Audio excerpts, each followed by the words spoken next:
Magandang umaga po. Gusto ko pong bumati sa iyo, Reverend Dr. Punying sa floor, sa inyo pong 60th birthday. Ito po yung pinaka-special na araw ngayon na ibinigay sa inyo ng Panginoon. Nakikigalak po ako bilang iyo pong kapwa manggagawa, kapwa lingkod, sa ubasan ng ating pong Panginoon at bilang naka-covenant sa Panginoon. Sa ngalan ng Covenant Global Church Philippines at ng Covenant School of Ministry and Divinity, gusto kong dalhin ang pagbating ito sa inyo pong special na kaarawan ngayon. Gusto ko pong magbigay sa inyo ng mensahe ayon sa salita ng Panginoon.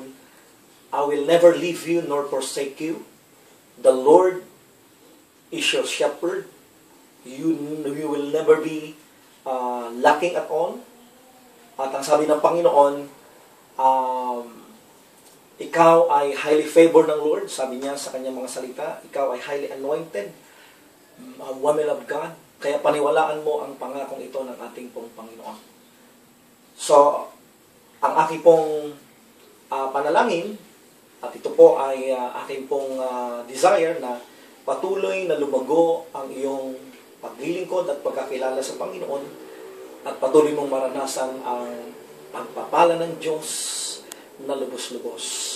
Muli ay nakikigalak ako sa inyo pong kaarawan at saludo ako sa inyo pong commitment sa Lord, ang inyo pong buhay bilang dakilang ina, dakilang asawa, at isang dakilang lingkod ng Panginoon.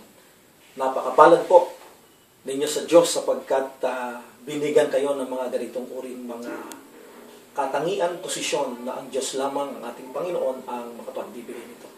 Papurihan natin siya, pasalamatan siya, at muli, bumabati po ako ng isang mapagpala at maligayang kaarawan sa inyo. You're blessed and continue to be blessed by the Lord.